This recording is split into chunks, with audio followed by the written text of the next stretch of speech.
তারপরে কি আছে, তারপরে আছে ইউআরএল ফ্রেন্ডলিনেস। এই একটা জিনিস যদি আপনি শুধু বের করতে পারেন তাহলে বাকিগুলো অটোমেটিক্যালি আপনি পেয়ে যাবেন। ইউআরএল ফ্রেন্ডলিনেস, ইউআরএল এর ডেলিমিটার ইস্যুস না থাকলে আমরা বুঝতে পারি কি এটা এসইও ফ্রেন্ডলি একটা ইউআরএল, ঠিক আছে। তার মানে ডেলিমিটার ইস্যুস নাই মানে ইউআরএল গুলা ফ্রেন্ডলি ইউআরএল, সেটা গুগল ফ্রেন্ডলিও হতে পারে, সেটা ইউজার ফ্রেন্ডলিও হতে পারে। তারপর হচ্ছে কিওয়ার্ড ইন ইউআরএল।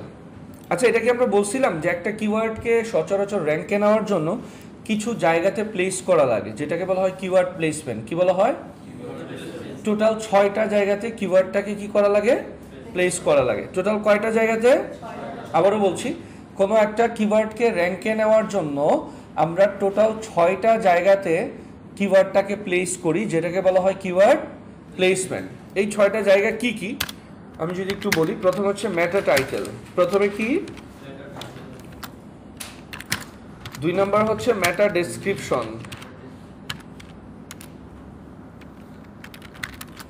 3 নাম্বার হচ্ছে ইউআরএল অর পারমালিঙ্ক, 4 নাম্বার হচ্ছে পোস্ট অর পেজ টাইটেল,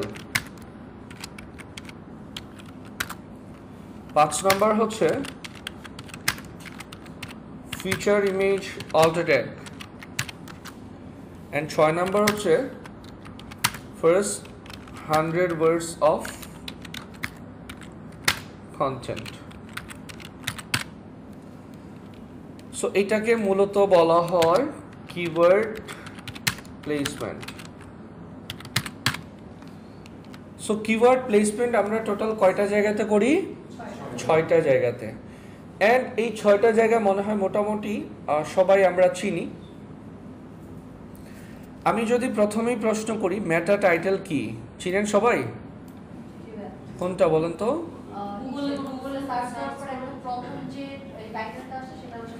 ওকে, কোনো কিওয়ার্ড লিখে সার্চ করার পরে সর্বপ্রথম আমরা গুগলে যে টাইটেলটা দেখতে পাই, this is called meta title. Meta title কি অন্য কোথাও দেখা যায়? দেখা যায় না? না, একটা থাকে, সেটা ঠিক আছে। কিন্তু আমার প্রশ্ন হচ্ছে, আমি কোনো একটা কিওয়ার্ড লিখে সার্চ করলাম, ধরেন এখানে আমি লিখে সার্চ করলাম হচ্ছে বাই, ধর আমি লিখলাম এটাই by perfume in Bangladesh. So আমি যদি এটা লিখি, ধরেন এখানে পারফিউম সব, এটা তো মেটা টাইটেল, ঠিক না? এখন আমি চাইতেছি এই যে পেজ, এই পেজের মেটা টাইটেলটা আমি দেখতে চাচ্ছি, কিন্তু আমি গুগলে সার্চ করার পরে ধরেন বেরোয় চলে আসছি, এখন এইখান থেকে আবার গুগলে যাওয়া পসিবল না।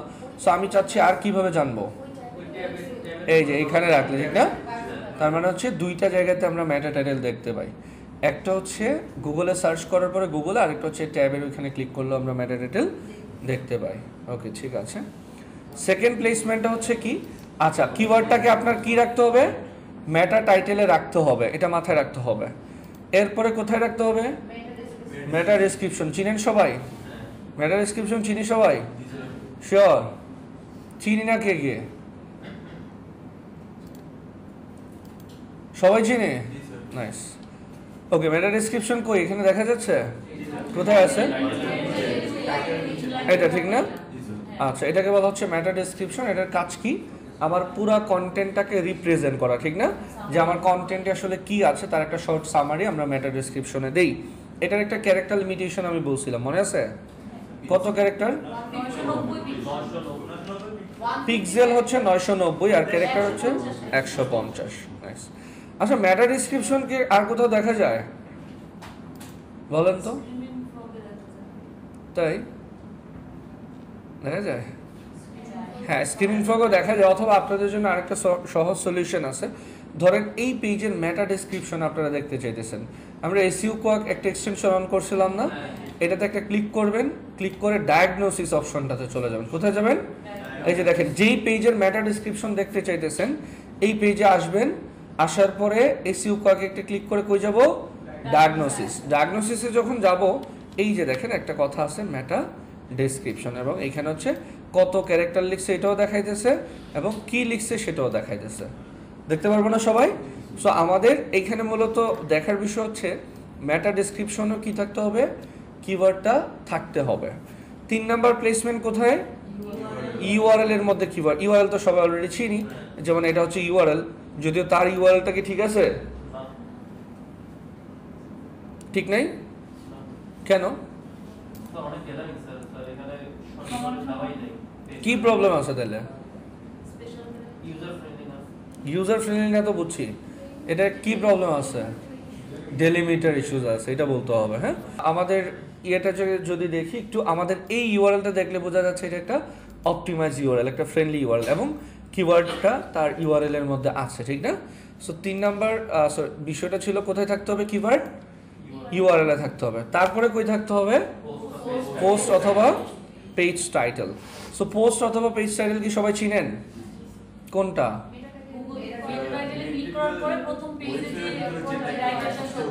এটা এইভাবে বললে হবে না যে মেটা টাইটেলে ক্লিক করার পরে না, কোনো একটা পেজে যাওয়ার পরে বা কোনো একটা পোস্টে যাওয়ার পরে আমরা যেই টাইটেলটা দেখতে পাই, this is called post or page title. এখানেও কি থাকতে হবে? আমার কিওয়ার্ডটা থাকতে হবে, ঠিক আছে? 5 নাম্বার কি বলছি? ফিচার ইমেজ অল্টারেট। কোনো একটা কন্টেন্টে যাওয়ার পরে সর্বপ্রথম যেই ছবিটা দেখা যায়, this is called feature image. আমি যদি এটাতে আসি, সর্বপ্রথম যেই ছবিটা দেখা যায় এটাকে বলা হয় কি? Feature image. যেই ইমেজটা আসলে পুরো কন্টেন্টটাকে ফিচার করতেছে। সো এই ফিচার ইমেজের কোথায় থাকতে হবে? অল্টা ট্যাগে থাকতে হবে। এই ইমেজের অল্টা ট্যাগে কিওয়ার্ড আছে কিনা চেক করতে পারবেন না সবাই? রাইট বাটন ক্লিক করে কই যাব? ইন্সপেক্টে চলে যাব। হ্যাঁ, ইন্সপেক্টে যাওয়ার পরে আমরা এইখানে যদি একটু দেখি, আনফরচুনেটলি কি কিওয়ার্ড নাই মনে হয়, আই ডোন্ট নো। আমরা এখানে ইমেজটার উপরে রাখলেই পাবো না। আমরা কিন্তু ডিপ ক্লাস দিছে, বাট সে এখানে কোনো অল্টা ট্যাগ ইউজ করে না। সো এটা একটা প্রবলেম। সো আমাদের ক্ষেত্রে আমরা যখন ইন ফিউচার কাজ করব, আমরা ফিচার ইমেজের অল্টা ট্যাগটা ফোকাস কিওয়ার্ডের, মানে অল্টা ট্যাগের মতো ফোকাস কিওয়ার্ডটা ইউজ করব। আর তারপরে হচ্ছে কি? ফার্স্ট 100 ওয়ার্ডস অফ কন্টেন্ট, অর্থাৎ কন্টেন্টের প্রথম 100 শব্দের মধ্যে আমার কি রাখতে হবে? কিওয়ার্ডটা রাখতে হবে। যেমন আমার কিওয়ার্ড হচ্ছে, ধরেন এইখানে ফটো কালার কারেকশন, এটা যদি আমার কিওয়ার্ড হয়, এইটা প্রথম 100 শব্দের মধ্যে থাকতে হবে কন্টেন্টের। এই যে এখানে ধরেন 100 শব্দ, এটার মধ্যে আছে কিনা কিভাবে চেক করবেন? এটা সিলেক্ট করে কন্ট্রোল F দেন, তাইলেই দেখতে পারবেন। তার মানে আমি পুরো কন্টেন্টে এই 100 শব্দের মধ্যে তো আর এটা না, ঠিক না? এটা তো অনেক পরে। 100 শব্দের মধ্যে কি আমরা রাখছি? নাই। সো আমাদের ইন ফিউচার যখন আমরা কাজ করব, কন্টেন্টের ফার্স্ট 100 ওয়ার্ডসের মধ্যে কিওয়ার্ডটা রাখার ট্রাই করব। সো মাথায় রাখবেন, কোনো একটা কিওয়ার্ডকে র্যাঙ্কে নিতে হইলে শুধু এগুলো হইলেই যে র্যাঙ্ক হবে বিষয়টা এরকম না, মানে এটা ওয়ান অফ দ্য পার্ট। কোনো একটা র্যাঙ্কে নিতে হলে আমরা কিওয়ার্ডটাকে কয়টা জায়গায় প্লেস করতে হবে? 6টা। এটাকে বলা হয় কিওয়ার্ড প্লেসমেন্ট। জায়গাগুলো কি কি? Meta title, meta description, URL, post বা page title, feature image alter tag and first 100 words of content, ঠিক আছে? যেমন ধরেন আমরা যদি বলি, আপনি যদি রকমারি.com-কে দেখেন, তারা প্রত্যেকটা ক্যাটাগরি নিয়ে আলাদা সুন্দর করে কন্টেন্ট লিখে রাখছে। আপনি যদি অ্যামাজনকে দেখেন, অ্যামাজনের প্রত্যেকটা প্রোডাক্টের স্পেসিফিকেশন দেওয়া আছে না, এবং নিচে কিন্তু ওই প্রোডাক্টটা সম্পর্কে, হ্যাঁ, আমরা ব্লগ ওয়েবসাইটে যেরকম বড় বড় কন্টেন্টে এরকম হয় না, হয়তো বা 400-500 ওয়ার্ডসের কন্টেন্ট হয়। সো সেম আমাদের ই কমার্স হোক, সার্ভিস হোক বা ব্লগ ওয়েবসাইট হোক, এই 6টা জায়গা তো সবগুলো ওয়েবসাইটের জন্যই আছে। মেটা টাইটেল, ডেসক্রিপশন, এগুলো তো সব ওয়েবসাইটের জন্য সেম। সো ওই জায়গাতে আপনার কিওয়ার্ডটা রাখার ট্রাই করতে হবে, ঠিক আছে? ওকে, সো আমরা যেখানে ছিলাম সেটা হচ্ছে কিওয়ার্ড ইন ইউআরএল, অর্থাৎ তুমি যেই ওয়েবসাইটটা নিয়ে অ্যানালাইসিস করতেছো, এই ওয়েবসাইটের ইউআরএল এর মধ্যে কিওয়ার্ডগুলো আছে কিনা। সো আপনি দেখবেন concept design, exterior visualisation, furniture modelling, অর্থাৎ আমি দেখতে পাচ্ছি সবগুলোতেই আমার কিওয়ার্ড আছে। সো আপনি যে ওয়েবসাইট নিয়ে কাজ করেন, আপনি যদি এটাতে যান, খেয়াল করে দেখবেন তার কিওয়ার্ডগুলো এখানে আছে কিনা। সো ওই যে বললাম, ডেলিমিটার ইস্যুসটা বের করে ফেলতে পারলে বাকিগুলো আপনার জন্য একদম ইজি হয়ে যাবে। তারপরে বলা হচ্ছে কি? Use short URL. এটা সবাই বলে থাকে, একটা ইউআরএল যত বেশি শর্ট হবে, শর্ট যে কোনো কিছুই আমাদের মেমোরিতে বেশি থাকে, ঠিক না? দেখবেন আপনি একটা লেন্দি সেন্টেন্স যদি মুখস্থ করতে যান, এইটা আপনার যতটা না মনে থাকবে, একটা শর্ট সেন্টেন্স তত বেশি মনে থাকবে। সো ইউআরএল এর ক্ষেত্রেও একটা শর্ট নাম অ্যামাজন, এই নামটা ভুলার সম্ভাবনা খুব কম, amazon.com। কিন্তু আমি যদি বলি creativeclippingpath.com, তখন কিন্তু ভুলার সম্ভাবনা থাকবে, ঠিক না? ভুল হওয়ার সম্ভাবনাও থাকবে। সো এই জন্য বলা হয় যত শর্ট ইউআরএল ইউজ করা যায়, তবে অবশ্যই মিনিংফুল কোনো ইউআরএল হইতে পারে। সো সেটা আমরা ইন ফিউচার ট্রাই করব। আচ্ছা, আরেকটা জিনিস আছে, দিস ইজ কল, এটাও আমি হচ্ছে ব্লু মার্ক করে দিচ্ছি। সেটা হচ্ছে, এটা আপনার বোঝার সুবিধাতে এটা ক্লায়েন্টকে দেওয়ার দরকার নেই।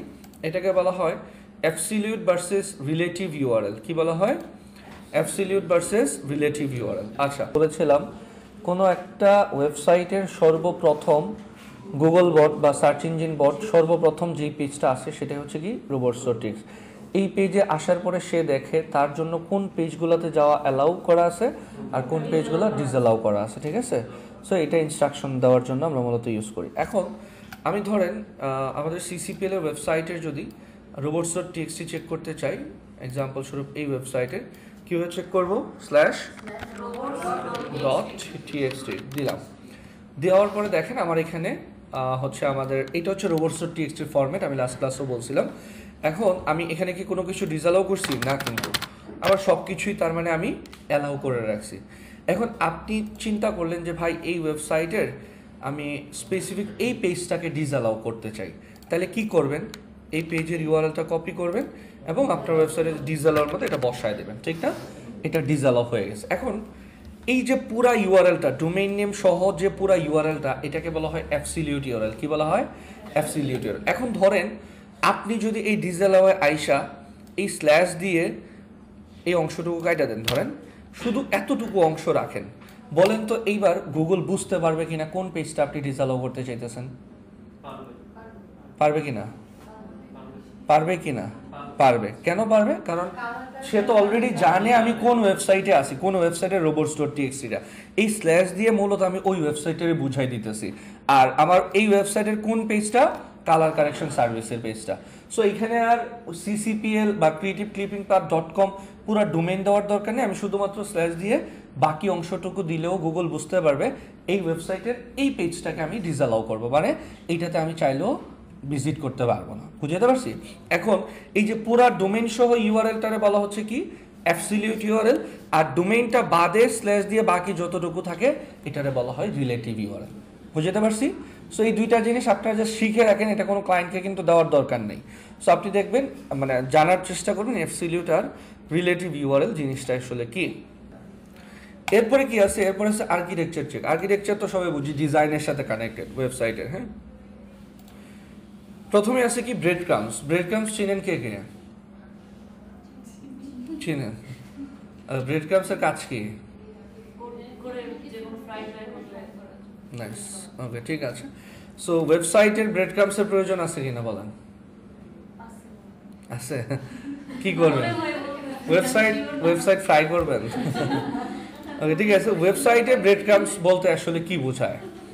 আপনি ব্রেড ক্রামস মূলত ইউজ করে ই কমার্স ওয়েবসাইটগুলো। কারা? Ecommerce website. আপনি যদি একটা জিনিস খেয়াল করে দেখবেন, যেমন আমি দারাজে গেছিলাম না, দারাজ কই ডিলিট করে দিয়েছি না, এখানে আছে। দেখেন আমি সর্বপ্রথম এই ওয়েবসাইটের কোন পেজটাতে আসছি বলেন তো দেখি। এবার দেখেন, বলেন তো সর্বপ্রথম আমি কোথায় আসছিলাম? আমি আসছিলাম ফ্যাশন, তারপরে আমি আসছি কোথায়? মেন, দেন ক্লোদিং, তারপরে ক্যাজুয়াল টপ, তারপর হচ্ছে টি শার্টস। এই যে একটার পর একটা পেজে আমি গেছি, তারা একটা ইন্ডিকেটর দিয়ে দিছে না? এই ইন্ডিকেটরটাকেই মূলত ব্রেড ক্রামস বলা হয় ওয়েবসাইটের ভাষায়। ক্লিয়ার বিষয়টা? অর্থাৎ আমি কোন পেজ থেকে কোন পেজে যাইতেছি, এটার যে একটা ইন্ডিকেটর দেওয়া, সেটাকে কি বলা হয়? ব্রেড ক্রামস বলা হয় ওয়েবসাইট। এখন ব্রেড ক্রামসের সুবিধাটা কি? ধরেন আপনি অনেকগুলো পেজ পার হয়ে চলে আসেন, এখন আপনার মনে হচ্ছে আচ্ছা আবার আমার মেন ক্যাটাগরিটাতে যাওয়া দরকার, তাহলে আপনার কিভাবে যাইতে হবে? ব্যাক দিয়ে যাইতে হবে, ঠিক না? যদি ব্রেড ক্রামস না থাকতো। কিন্তু ব্রেড ক্রামস থাকার সুবিধাটা কি? আমার এখন যদি এই ক্যাটাগরিতে যাইতে মনে চায়, ডিরেক্টলি এখানে ক্লিক করবো। ক্লিয়ার না বিষয়টা? সো এটাকে মূলত বলা হয় কি? ব্রেড ক্রামস, এবং এটা হচ্ছে ব্রেড ক্রামসের সুবিধা। তবে আমরা যারা সার্ভিস বা ই কমার্স ব্লগিং করবো, আমাদের এটা দরকার নাই। কেন? আমাদের ওয়েবসাইটে থাকবে হাতে গোনা কিছু কন্টেন্ট, সো এটার জন্য ব্রেড ক্রামসের প্রয়োজন নেই। কিন্তু যারা ই কমার্স নিয়ে কাজ করে, তাদের ওয়েবসাইটে এরকম হাজার হাজার প্রোডাক্ট থাকতে পারে, ঠিক না? সো কোনটার পরে ইউজার কোথায় গেল, ইউজারের সুবিধার জন্য মূলত আমরা কি করে থাকি? ব্রেড ক্রামসটা ইউজ করে থাকি। সো আপনি দেখবেন তার ওয়েবসাইটে অ্যাকচুয়ালি সে ব্রেড ক্রামস রাখছে কি রাখে না। যদি না রাখে তাহলে নো দিয়ে দেবেন, যদি রাখে তাহলে আমরা ইয়েস দিয়ে দিব। হ্যাঁ।